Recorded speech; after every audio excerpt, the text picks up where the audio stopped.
भिलनी महातपस्विनी शबरी जा को नाम, मतंग मुनि कह कर गए तो हे मिलेंगे राम।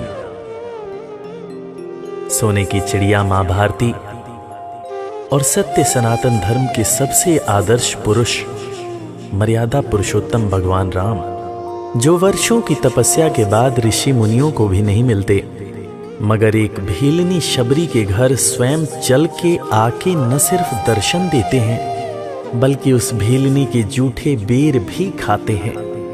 और बाबा तुलसी ने क्या खूब कहा है कि प्रबल प्रेम के पाले पड़कर प्रभु का नियम बदलते देखा, अपना मान भले टल जाए भक्त का मान न टलते देखा। भाव नहीं तो कुछ भी नहीं है, लाख करो गुणगान, भाव के भूखे हैं भगवान, भाव के भूखे हैं भगवान।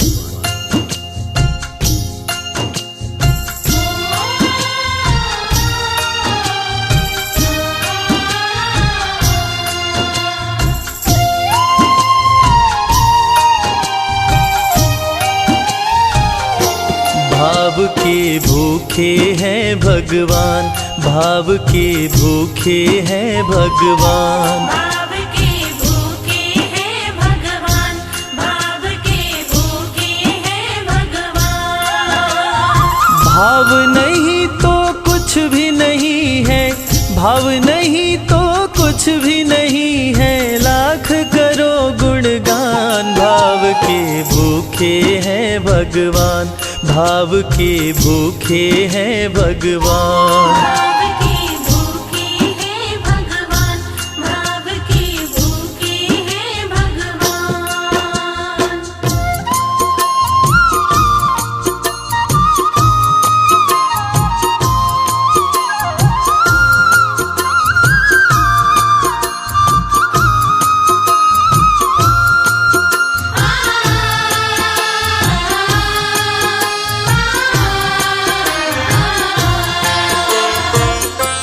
एक थी शबरी भक्तन, न्योछावर करके तन मन, मतंग मुनि के संग में करती थी प्रभु का कीर्तन। मतंग मुनि के संग में करती थी प्रभु का कीर्तन। बागों से चुन चुन लाती, प्रभु को फूल चढ़ाती, गंगा के पावन जल से रोज स्नान कराती। गंगा के पावन जल से रोज स्नान कराती। चरण धो के श्री राम का करती, चरण धो के श्री राम का करती, चरणामृत का पान। भाव के भूखे हैं भगवान, भाव के भूखे हैं भगवान। भाव के भूखे हैं भगवान, भाव के भूखे हैं भगवान।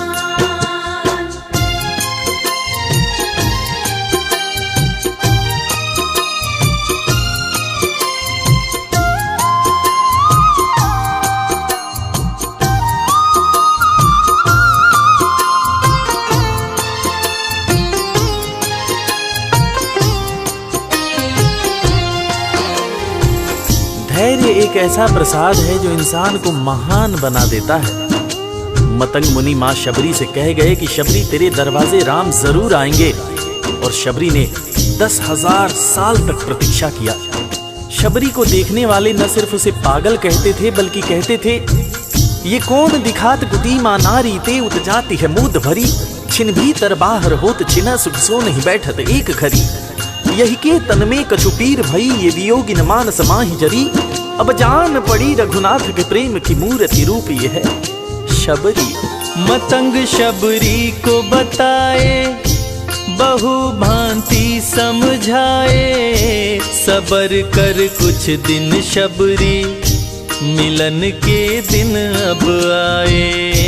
सबर कर कुछ दिन शबरी, मिलन के दिन अब आए। राम जी तुमसे मिलेंगे, मेरी कुटिया में आकर शबरी को धैर्य बंधाकर समाधि लिए गुरुवर।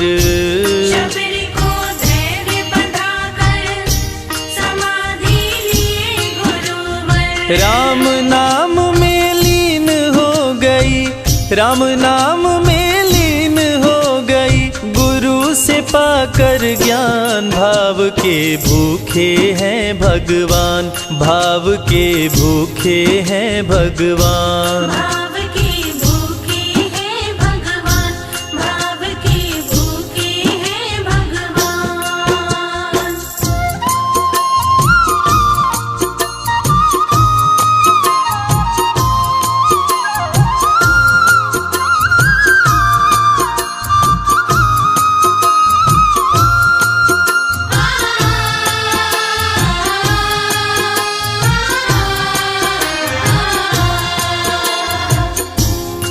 माँ शबरी के गुरु महामुनि मतंग जब अपने नश्वर शरीर का त्याग कर रहे थे, तब माँ शबरी ने उनसे पूछा, हे गुरुवर, मुझे मेरे राम कहाँ मिलेंगे? इस पर महामुनि मतंग ने शबरी को जवाब दिया कि शबरी, अरे दुनिया राम को ढूंढती है, मगर तू तो ऐसी खुशनसीब है कि तेरे दरवाजे राम स्वयं चलकर आएंगे।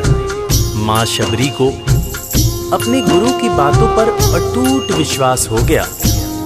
माँ शबरी हर रोज राहों पर फूल बिछाती थी, चुन चुन कर मीठे बेर चख चख कर इकट्ठा करती थी, ताकि मेरे प्रभु श्री राम जब आएंगे तो बड़े प्यार से इसका भोग लगाएंगे। राहों पर फूल भी बड़ी सावधानी से शबरी माँ बिछाती थी। शबरी माँ सोचती थी कि मेरे गुरुवर कह के गए हैं कि मेरे घर मेरे राम जरूर आएंगे। शबरी माँ राहों पर दूर दूर तक फूल बिछाती कि प्रभु श्री राम के पैर में कहीं कोई कांटा न चुभ जाए। राह पे फूल बिछाती, वो मीठे बेर को लाती, मेरे प्रभु राम आएंगे, नैनों में सपने सजाती। मेरे प्रभु राम आएंगे, नैनों में सपने सजाती। राम से प्रीत लगा के वो निश दिन राम पुकारे, उमरिया बीती जाए रे कि अखियां पंथ निहारे।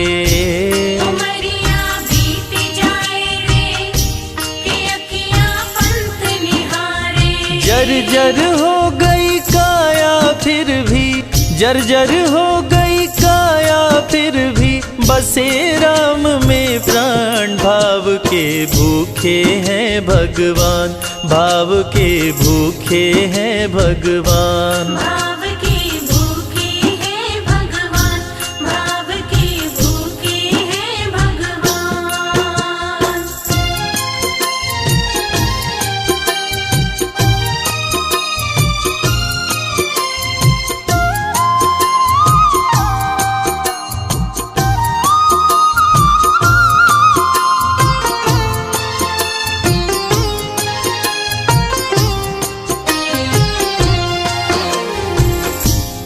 समय समय के साथ बीतता गया। माँ शबरी अब बूढ़ी हो गई। माँ शबरी की उम्र जैसे जैसे बढ़ती गई, प्रभु श्री राम के प्रति उसका प्यार और भी ज्यादा गहरा होता गया। माँ शबरी जो इस जन्म में तो भीलनी हुई थी, मगर अपने पूर्व जन्म में वो एक बहुत बड़े राजा की रानी थी। प्रयागराज, जहां पर कुंभ का मेला लगता है, एक बार वो अपने राजा के साथ उसी कुंभ के मेले को देखने पहुंची। अपने पूर्व जन्म में भी मां शबरी को प्रभु श्री राम से उतना ही ज्यादा प्यार था। उस वक्त रानी ने अपने पति से ये इच्छा जताई कि मैं बाहर जाकर संत महात्माओं के साथ भजन कीर्तन करूंगी, जिस पर उसके राजा पति ने ये कहकर मना कर दिया कि एक महारानी को इस तरह के छोटे लोगों के साथ बैठना शोभा नहीं देता।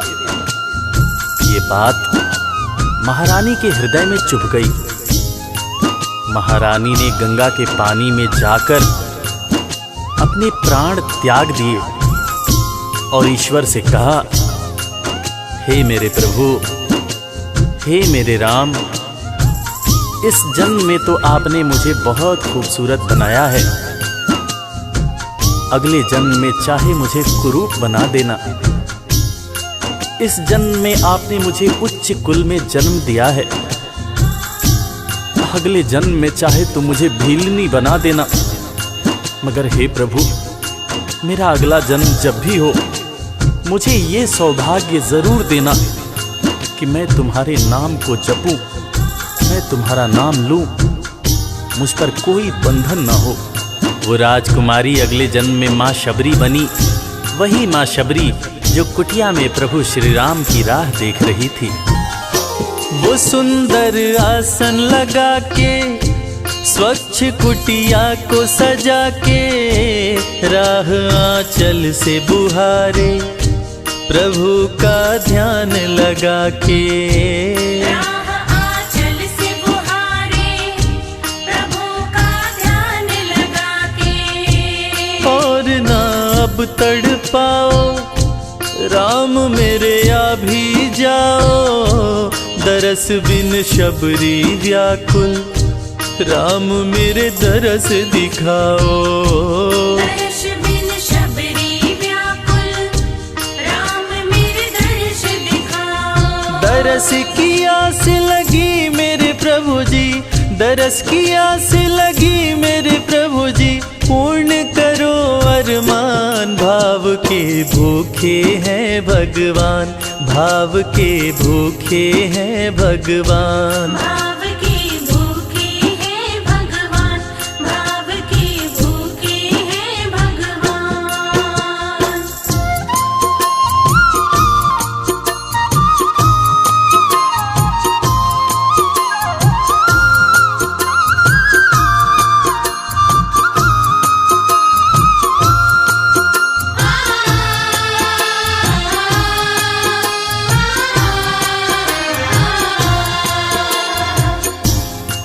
अजगर करे न चाकरी, पंछी करे न काम, दास मलूका कह गए सबके दाता राम। और हम सबके परम पूज्य बाबा तुलसीदास ने रामचरितमानस में भी कहा है, राम से बड़ा राम का नाम। और यही काम माता शबरी दिन रात कर रही थी। बस वो एक ही बात बार बार बोले जा रही थी कि मेरे राम आएंगे, मेरे राम आएंगे। वो हर वक्त हे राम बोलती रहती थी। प्रभु श्री राम जब अपने भाई लखन के साथ माता सीता की खोज में वन में दर दर भटक रहे थे, तो उनके कानों में ये आवाज गूंजी। उन्होंने अपने भाई लखन से कहा, प्रिय अनुज, ध्यान से सुनो। मेरी एक माता है जो वर्षों से मेरी प्रतीक्षा कर रही है। मैं भी अपनी माता को देखने के लिए बहुत व्याकुल हो रहा हूं। चलो अनुज, माता शबरी की कुटिया में चलते हैं। प्रभु श्री राम माता शबरी की कुटिया में आते हैं। माता शबरी की नजर जब प्रभु श्री राम के ऊपर पड़ती है तो माता की आंखों से खुशियों के आंसू धारा प्रवाह बहने लगते हैं। माता शबरी रो रो के कहने लगती है, मेरे राम आप आ गए, मेरे राम आप आ गए। आंसू भरी आंखों से मां शबरी प्रभु श्री राम और वीर लखन को देखे जा रही थी। दोनों हाथों को जोड़कर दौड़े दौड़े माँ शबरी ने प्रभु श्री राम के पैर पकड़ लिए और कहने लगी, मेरे राम, मैं तो 2 जन्मों से आपकी प्रतीक्षा कर रही थी। लोग मुझे पागल बुला रहे थे। मेरे गुरुदेव ने मुझसे कहा था कि शबरी, राम लक्ष्मण के साथ एक दिन तेरी कुटिया में जरूर आएंगे, जरूर आएंगे। राम संग लखन को आते, देखी प्रभु को मुस्काते, प्रभु के पास में आई, कुटिया से दौड़ लगाते। प्रभु के पास में आई, कुटिया से दौड़ लगाते। राम से मिलन हुआ जब, तो शबरी सुध बुध खो गई, प्रभु के पाँव पकड़ के भाव में विह्वल हो गई। प्रभु के पाँव पकड़ के भाव में विह्वल हो गई। खुशी के आंसुओं से पग धोए, खुशी के आंसुओं से पग धोए, भक्त न शबरी समान, भाव के भूखे हैं भगवान, भाव के भूखे हैं भगवान। भाव के भूखे हैं भगवान, भाव के भूखे हैं भगवान।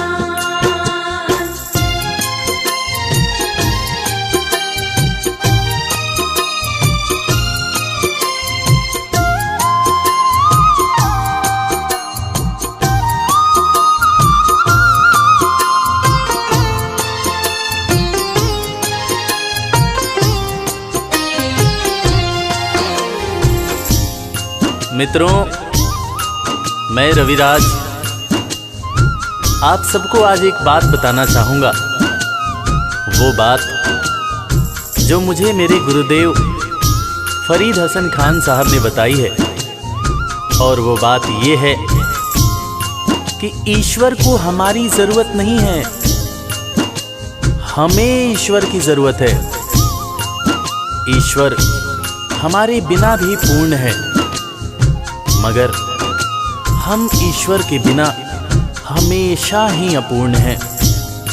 हम पैदा तो इंसान के रूप में होते हैं, मगर अंत में हमें उसी परमात्मा के पास जाना होता है। इसलिए हमें जीवन में हर वो कार्य करना चाहिए जो ईश्वर को पसंद हो। और ईश्वर को सिर्फ यही पसंद है कि हम नेक दिल बने, दयालु बने और सदैव ही अच्छाई के मार्ग पर चलें, चाहे कितनी भी कठिनाई क्यों न हो। और हमेशा अपने परमात्मा को याद करते रहें, चाहे ईश्वर के रूप में, चाहे अल्लाह के रूप में, गुरु नानक देव जी के रूप में, चाहे ईसा मसीह के रूप में। जो भी इंसान ईश्वर को याद रखता है वो कभी जीवन में किसी का बुरा नहीं कर सकता। बुरा करना तो दूर की बात है, वो किसी का बुरा सोच भी नहीं सकता है। उसका मन हमेशा साफ और शांत रहता है। मन हो गर निर्मल संजय, प्रभु जी दौड़े आते, प्रसाद की बात करें क्या, वो जूठे बेर भी खाते। प्रसाद की बात करें क्या, वो जूठे बेर भी खाते। बात है सच्ची लेकिन हम सब, बात है सच्ची लेकिन हम सब इससे हैं अनजान। भाव के भूखे हैं भगवान, भाव के भूखे हैं भगवान। भाव के भूखे हैं भगवान, भाव के भूखे हैं भगवान।